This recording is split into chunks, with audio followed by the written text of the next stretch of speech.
Okay, good afternoon to everyone, and thank you for joining us. I want to thank Senators Murray, Shaheen, and Duckworth for their relentless work on women's reproductive health care and for working so hard to fund our government. Today, Republicans will be called on to answer a very simple question. Do they support Americans' families' access to in vitro fertilization or not? Sadly, as we learned this year, access to IVF can no longer be taken for granted. From the moment the MAGA Supreme Court eliminated Roe, the hard right made clear they'd keep going. In Alabama this year, we saw just how vulnerable IVF has become as the next target of the ultra-conservatives. Since then, we've seen Republicans tie themselves in knots over support of IVF, claiming they support access to IVF, support insurance paying for IVF treatment, support American families, and yet they keep voting no. I mean, it's not hard. Look at the conservative groups like the Heritage Foundation and some of the main groups that led the charge to strike down Roe. They speak plainly and clearly to say IVF is their next target. These are groups Republicans listen to and who sets their agenda. These are the groups that want to insert government into IVF decisions and tell a woman and her doctor what she can and cannot do when it comes to IVF. And that's why today the Senate will vote again on the Right to IVF Act. It's time for Republicans to live up to their words. It's time to vote. Republicans can claim they're pro-family. Well, there's nothing more pro-family than IVF. Our bill makes IVF a basic right for all. It assures insurance companies cover IVF, making it more accessible for millions more Americans to expand their families, something their own presidential nominee, their self-proclaimed leader on fertilization, agrees. So let's give the Republican senators another chance. Apparently, some of the Republican colleagues have forgotten about this vote 3 months ago. The senator from Oklahoma recently claimed there's never been a vote taken on protecting access to IVF. That's astounding. A vital protection for families nationwide, they can't even remember it. Well, today we're going to jog their memories. It was astounding to watch them claim, of course they support families, of course they support IVF, just not enough to actually vote to protect it. So today our Republican colleagues will get a second chance, either stand with American families struggling with infertility or stand with Project 2025 in the quest to roll back all reproductive freedom. And while working to protect American families, we're also working to avert a shutdown in less than 2 weeks. Democrats do not want a shutdown. The only way to avert a shutdown is to reach a bipartisan, bicameral agreement. However, the House is simply choosing to waste time. Tomorrow, Speaker Johnson's reportedly going to hold a vote on his 6-month CR. The only thing bipartisan about it is that both Republicans and Democrats hate that idea. I urge the House to be serious, come to the table, work together to reach a bipartisan agreement with the other leaders. We don't have time to spare. Senator Murray's been a leader on both the issues I spoke about. I'm proudly turning the podium over to her. Yes. Thank you. And yes, we are going to have a vote on IVF. The American public is watching, and they want us to speak on this issue, and I hope our Republican colleagues have heard that message as well. It is also time for Speaker Johnson to take a good look in the mirror and ask himself, does he want to let MAGA Republicans lead him into a shutdown? Who leads the House? Is it him or is it the House Freedom Caucus? Because right now it appears he is taking orders from MAGA Republicans who don't care if we have a shutdown, and Donald Trump, who has made clear he wants a shutdown. He is proposing a bill that, first off, he can't even get through the House, and second off, he has a flat 0% chance of passing here in the Senate. And that's because his bill would leave countless programs, including our military, stuck in limbo for half a year. And it includes a massive poison pill that is the very definition of a non-starter. That's where Speaker Johnson is at. And right now, he's saying he doesn't have a backup plan, and he is saying no to a bipartisan compromise. What does he think is going to happen? If Speaker Johnson keeps following the loud voices on the furthest right, the people who, again, do not give a hoot if they shut the government down and hurt families because they think it might help Donald Trump. Where does he think this is going to lead him? Because every time so far they have walked him out onto an extreme partisan limb, they sawed it off under his feet. America is tired of the constant Trump-driven chaos.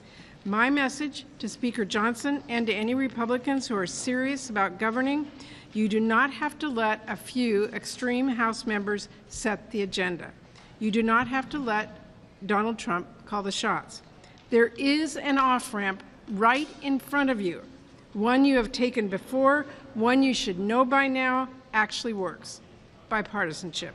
It's not rocket science, it's not unprecedented, and it's actually pretty simple.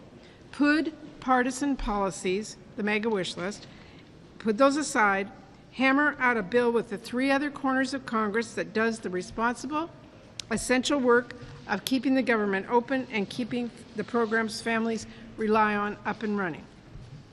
Governing is not always easy, no question. But when Speaker Johnson chooses to be a mega figurehead instead of an actual leader focused on problem solving, when he chooses to listen to people who frankly are okay with who actually want a government shutdown, he is only making it harder on himself. So here's my message. I hope that the Speaker and House Republicans will end the theatrics, stop steering us to a shutdown, and work with us to chart a bipartisan course forward. Clock's ticking. Senator Shaheen. Well, thank you, Senator Murray. Right now, the government is set to close at the end of the month. And I think most members of Congress, both parties, Republican and Democrat, House and Senate, would acknowledge that we are living in one of the most dangerous times in our history in terms of the threats from China, from Russia, from Iran, from North Korea. And it would be a disaster, not just for our ability to run the country, but for the message that it would send across the globe if we would shut down the government. That's a gimme to our adversaries. I sit on both the Armed Services and Foreign Relations committees. I know that our adversaries are watching. They're watching what we're doing. China and Russia are looking for any opportunity to undermine our preparedness. Running out the clock from funding our government is an open goal of our adversaries. Inaction signals to our adversaries that the U.S. is not fully committed to our priorities. And if the government shuts down training, personnel movements, other activities within our military that are critical to national preparedness are going to be the first on the chopping block. What message does it send to the rest of the world if we can't come together to keep our nation strong and ready by doing the simple act of passing a budget? And if the government shuts down, it's going to be hardworking, everyday Americans who suffer the most. We could have more than 2 million federal employees, more than 80% of whom are outside of Washington, D.C. So if you think you don't like people who work in Washington, most federal employees do not work in Washington. They are air traffic controllers, food safety inspectors, park rangers, people who are keeping Americans safe. So, as the political gamesmanship and petty bickering continues, it would be our veterans, our service members, our families across the country who would be hurt.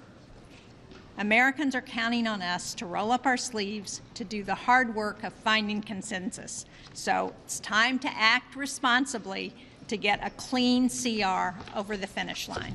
Thank you. Thank you, Senator Shaheen, member of the Appropriations Committee, and now Senator Duckworth, who's the sponsor of our IVF bill. Thank you, Leader Schumer. In a few minutes, we're going to have this vote yet again to create a statutory right for Americans to access reproductive technologies. This is a chance for my colleagues across the aisle to put their vote where their mouths have been. They say they support IVF. Here you go. Vote on this. It's very simple. This bill simply says that if you want to access assistive reproductive technology, including IVF, you will have a right to do so. If you are a healthcare provider that wants to offer this technology, you have a right to do so. And if you are an insurance company that wants to cover it, you have the right to cover it. It also has a provision which I think is incredibly important, which is allowing our military men and women access to IVF. And in particular, it allows our military men and women prior to a deployment into a combat zone to preserve and freeze their genetic material so that should they come home with injuries that result in them becoming infertile, they will have already preserved the genetic material so that they can themselves start those beautiful families that they wanted after protecting our families for the rest of us. I think it is simple. I think that Donald Trump has the ability right now to let my Republican colleagues know it's time to vote to support this bill. After all, with a single tweet, he was able to kill the border security bill. He can send out a tweet right now and get all my Republican colleagues to vote for this. And for all of my Republican colleagues who claim to support IVF, here you go, vote on this. It is very simple. Americans want access to reproductive technologies. They should have the right to access it. And frankly, I don't want a felon, a convicted felon who has been accused of inappropriate behavior with women to be the guy to decide what to do with my life and to do with my body. Look, I went to war to defend this nation's rights and freedoms, and I did it because I deeply believe in the importance of the mission of defending America's rights and freedoms. I'm not asking Republicans to head into combat. All I'm saying is just vote on this. Simply support this bill that represents millions of women's only chance at starting families. Because no matter what you say about your support for IVF, unless you vote for this bill, you are going to allow all of the state by state by state by state pieces of legislation that block the ability to access IVF simply by defining a fertilized egg as a human being, which then prevents IVF from being carried out to continue to affect women's ability to start families. So my Republican colleagues, let's go to the floor. Let's vote. Thank you, Tammy, and for your amazing work on this issue. Yes, yes, woman in the black dress. If the House CR fails tomorrow to save out the tax, what is your timeline for moving on the Senate version of the CR? And Look, the way to get this done is bipartisan, bicameral. We've told that to Speaker Johnson, as we told it to Speaker McCarthy before, and we hope after this vote he will sit down and negotiate a bipartisan, bicameral bill. Yes, Manu. Former President Trump's allies have blamed Democratic rhetoric for leading to these repeated assassination attempts and calling him a threat to democracy. So given that, will you stop calling him a threat to democracy?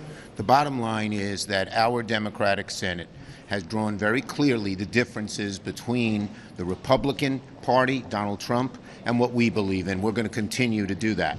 Yes? Senator Schumer, do you believe the Secret Service should get more funding in this round of budget negotiations, and will it be enough to solve the problems that they currently have in the middle of this very important? Look, if the Secret Service believes they need more money, I would be very open to giving them that more money in this bill or the next bill, however quickly we can work it out and get bipartisan agreement.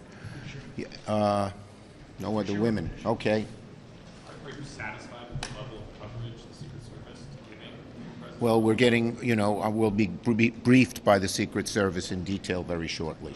Yes. And so just to follow up a little bit, and this might be a question for Chair Murray, has the Secret Service asked for more money for short-term coverage, like it's the election season, so that they can have more resources to be able to cover these campaign events? So we've been in close touch with the Secret Service about what their needs are. We do have an anomaly from OMB regarding fast forwarding some of their funding for the CR, which is the critical issue that we need to do.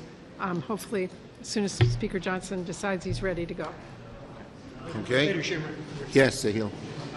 Donald Trump just posted a few moments ago that if he's elected president, he would get salt back to the level reduction. I know that's a priority of yours. What's your response? I've always been for eliminating the cap on salt. I think it was a nasty piece of legislation supported by Donald Trump, aimed at the blue states, which help the people of their states in many ways. Thank you, everybody.